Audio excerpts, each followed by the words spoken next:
Welcome to the 2020 Managed IT Services Webcast. Thank you all for joining us this morning. We are excited to learn best practices, strategies, and tips from MSP experts that you can use to make sure your current MSP or in-house IT team are implementing. This webcast will be both educational and fun, and what more can you ask than that? We have 4 panelists today. Each panelist will share their 5 ideas, strategies, and/or best practices in a round-robin approach. At the end of the webcast, we will have 20 useful ideas total, and we should have time for our experts to elaborate on some of the ideas shared. Our panelists include TJ Rashid, who is Data Network's MSP Services Manager. He's a tech enthusiast with an entrepreneurial spirit. He has over a decade of IT management. TJ has 5 years experience working as a global technical manager at a global law firm. He has also worked 3 years on federal government contracts in various roles. He believes technology, when implemented correctly, can help a business run more efficiently.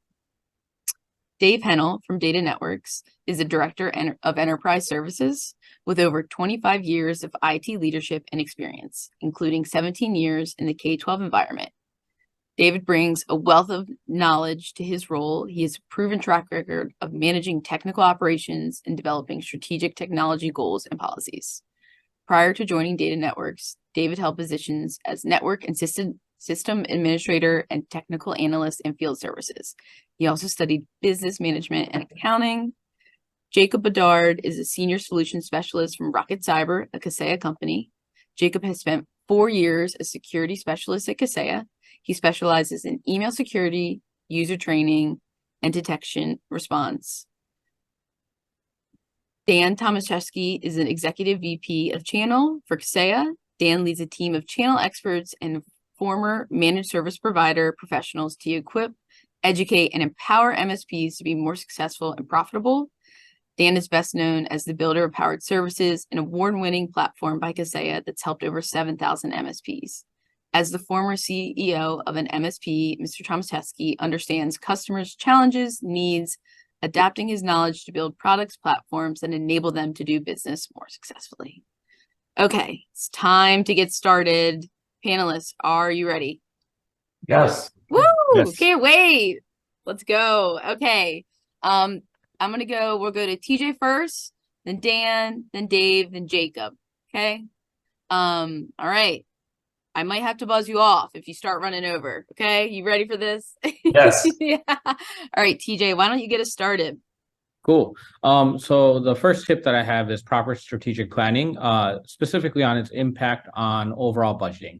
So oftentimes we'll do strategic planning and we'll leave out the IT aspect of things. Licenses expire, devices go end of life. I mean, there's just a lot of things that we have to plan around. So including those types of plans as part of our strategic IT goals, it will help us meet and maintain the budgetary restrictions and budget for those types of changes in the future and roadmap for them. Awesome. Thanks, TJ. Dan. I think incident response, having work with hundreds and thousands of companies around the world. One of the things is we always say we're too small. It can't happen to me. But what we're seeing is lots of SMBs getting hit with incidents. Ransomware pops up on the screen in front of every one of your employees. What do? Do you have that incident response? Is it in place? Do you know how to go through it? Do your employees know what to do if something happens? And then from a C-level executive or a lead IT position, are you prepared? Who are you going to call? What are you going to do? I think it's something really important to take a look at in your business today because it's just catching up on too many people and so many people just aren't prepared. Thanks, Dan. Dave. So I'm going to start a little basic. The workforce is now remote in most places or in some hybrid mode. We really need to think about policies around your remote workers and creating a sense of normalcy for working at home that involves, high-speed, reliable internet, distraction-free workplace. And then from a security standpoint, we need to put in basic cybersecurity measures, making sure they have antivirus, firewalls, secure routes. You want them to be using VPNs back into your network. All these things are to protect you and protect the data of your constituents, because we're no longer relying on all the technology that's at your office. We're now relying on the Comcast connection or the Fios connection or what people have at home. So really putting around policies and procedures on how you're conducting your business, and more importantly, protecting your data. Jacob. All right. Yeah. So creating a culture of security for your business and how you go about doing this, treating it as something that you don't just check a box at the beginning of the year and say you did something and kind of put it to the side, but something you continually go back to and make a process. Things like, user training. Maybe it's my background as a classroom teacher, but thinking, that's fundamental, right? Always be adding to awareness on, even if it's just basic topics, but keeping it in the forefront, making something that's done regularly versus just something you kind of get out of the way because you have to do it, and you have to, have that leadership to that, and that'll engage the whole company, that you guys as a company take that seriously. Wow, thank you. I'm so impressed. First round, didn't have to, stop anyone or anything. Let's keep this going. This is great. TJ, go ahead. Absolutely.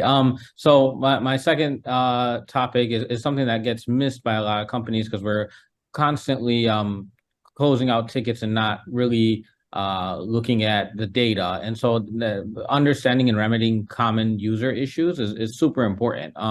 That can be something as easy as making sure we have the proper user education, or implementing self-service strategies such as for password unlocks, or password resets or account unlocks. So making sure that we're able to remedy common user issues will allow us to free up the time for our engineers to go and take care of some of the more complex issues. But yeah, so understanding and remedying common user issues is super important. Dan. We got to take a look at cyber insurance for a second here. A lot of us as business owners have cyber insurance to protect our business. But a lot of us maybe haven't run the check to see, are we doing everything that's necessary? To whereas if our business gets hit by ransomware, or any type of cyber incident, that we're going to be properly taken care of. You're spending a lot of time investing money into your business.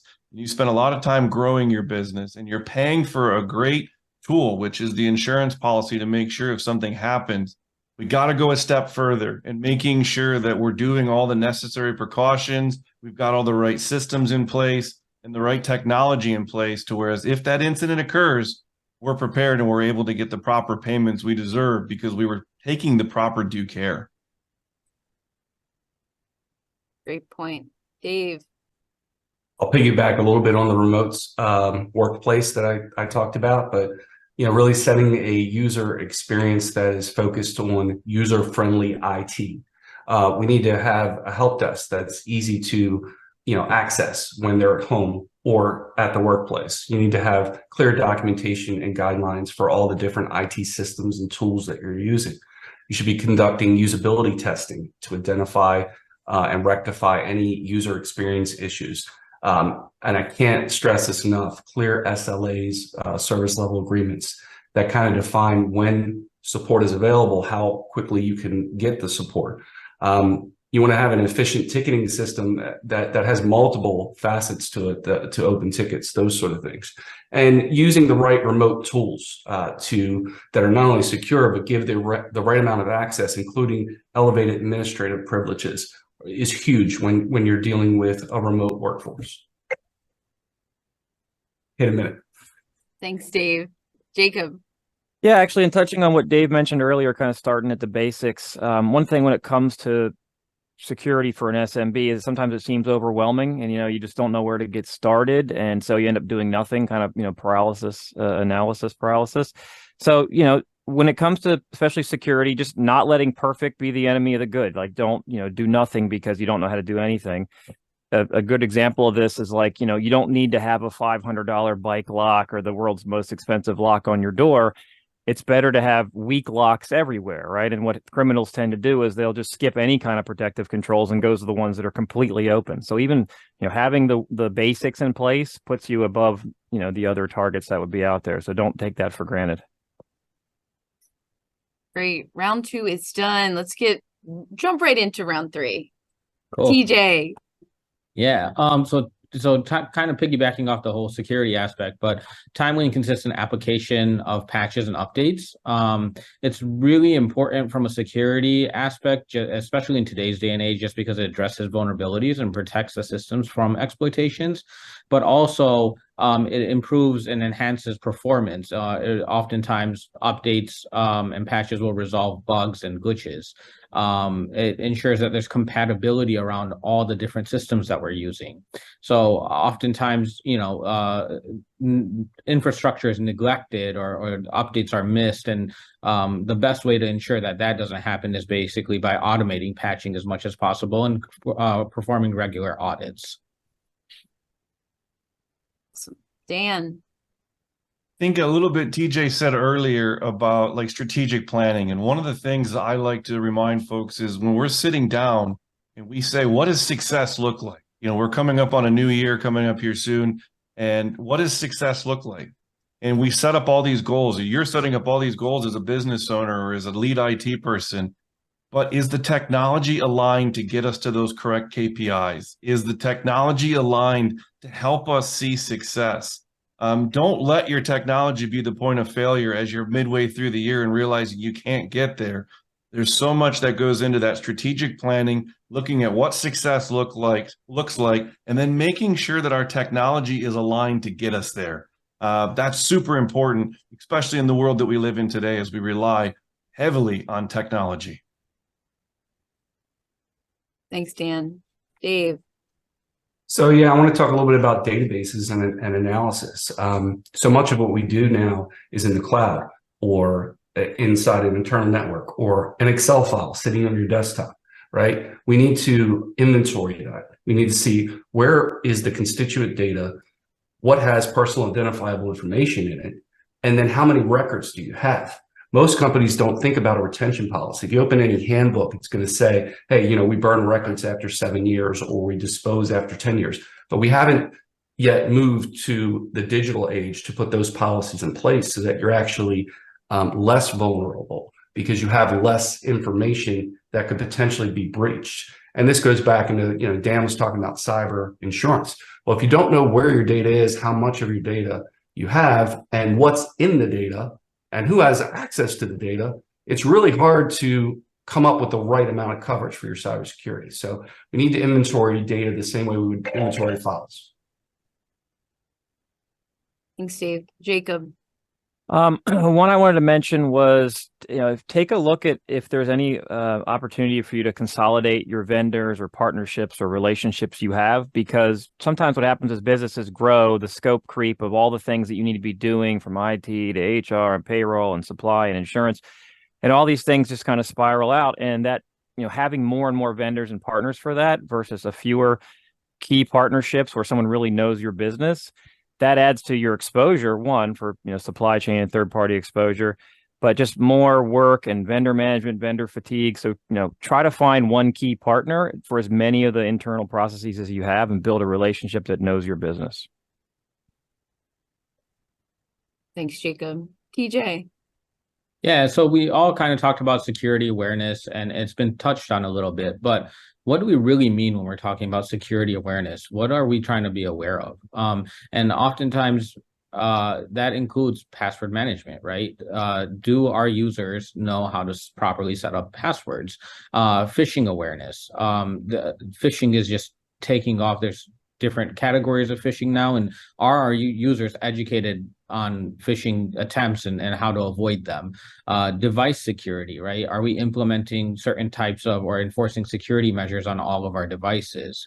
There's data encryption. And then to piggyback off of what Jacob talked about, are we providing these types of training sessions regularly? Is it happening on a scheduled, regular event? And then finally, put it to the test. Are we simulating attacks? Right? Just to test, hey, does everyone know what the proper procedures are for these? Thanks, TJ. Dan. I'm going to piggyback a little bit off what TJ just said. I think it's important. All of us have employees, and we put those employees that are there and running the business and helping us, make the widgets, the gadgets, whatever it might be. But are we properly training them, having the defense in depth? Think about it as a car. When you go buy a new car, I bought a new truck today. There's lane keep assist, there's the airbags, there's the seat belts, there's all these different warnings and labels. But at the end of the day, it relies on me as the driver that gets behind the wheel to make sure that I'm driving it responsibly. And we have to spend more time educating our employees on how to drive safer, how to run that computer, how to be looking for the things that could potentially be a threat to us. And we always have to have that defense in depth because there's always the potential of another driver that could come in and impact the business. So there's other systems and tools we have to put into place to make sure that we can drive as safe as possible in leveraging our computers and systems and protecting the business. Dave. Yeah, so I'll go and, again, security, but a lot of it is companies don't necessarily know what they don't know. So you need to keep up with understanding what the regulatory or the regulations that are happening in your geographical area, as well as, whether you're covered by HIPAA, GDPR, FERPA, if you're in the schools, those sort of things. You need someone or a partner to team with you to understand what you're responsible for legally under these regulations. And then you can, take your business model, your mission, and align future strategic plans to securing that and being compliant. You don't want to be the person that gets caught and then there's an incident that's making you become compliant. You want to keep edging towards compliance for all of these different things. And it helps to really, work with people in the same space, even if it's networking with your own peers in certain groups, so you can be aware of what trends are happening down the road, and then putting in, security measures to meet it. Thank you, Dave. Jacob.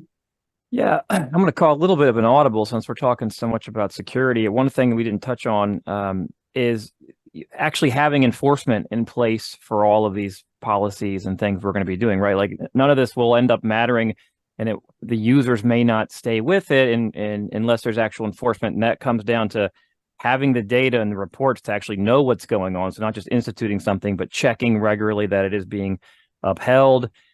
Don't be afraid to call people out if they're the ones, to TJ's points, actually clicking phishing links in the simulated training you're doing, or not taking the training, or not changing their passwords. Like you should change your underwear, right? Password should be unique to you and changed every few months. Make sure there's actual enforcement in some kind of, use HR or use your resources, call people out, have policies in place for the actual enforcement of those practices. Thanks, Jacob. Okay, last round, everyone. We ready? Excited? Yes. All right, TJ, take it away. Yeah. So planning for a scalable business and planning around IT, right? we're more and more dependent on technology. And so while we plan our business's growth, we should take into consideration technology as well. So is our infrastructure scalable? Right? Are we planning for cloud adoption? Have we planned for modular systems? And what are some of the things we should consider, like future growth, flexibility, cost management, performance monitoring? All of these are important topics as we all want our businesses to grow. Technology is a key part of that. Dan. I'm going to echo a little bit on that. I'm going to say budgeting. If we go back and look, so many times we just don't budget for the changes and the necessary things and the tools that are needed as the world evolves around us. So much is happening. You go back 8-9 years ago, the dark web was just starting to be talked about. People didn't know what it was. Now there's tools that are monitoring, alerting, and going there. We're seeing that with, all kinds of different things to protect businesses. And it means that, no, it's not just another cost every year. It's investing in your business to make sure that you're set up for success and you're protecting your assets of the business itself. So go into each year and look at your technology budget and not try to cut there. Try to keep investing in your technology budget, because that is the part that's going to help make sure not only are you secure, but we've all covered it in a lot of different ways. It's also going to be the area that's going to make sure you're aligned with your goals and you're able to see success in the business. Dave. So I'm going to talk a little bit about disaster recovery, and if you don't have a disaster recovery program and one that doesn't test the actual disaster, stop what you're doing and start there. But another thing that people often leave out is a business continuity plan, right? What if not only are you, like we had with COVID, unable to come into work or go into the workplace where the data is? Have you thought about how you're going to continue your business functions? Have you looked at renting space or how you would port phone numbers, do different things? Have you partnered with the right vendors who could help you communicate in a disaster or in a situation where, again, you can't go to where the information is? So obviously using cloud services for different communication tools is the preferred method nowadays. But if you're still a small business that's working out of servers and Exchange on-prem, we got to get you out of that thinking, because it's not only can you restore the data, but it's can you come back to work on Monday if there's a shutdown. Thanks, Dave. Jacob.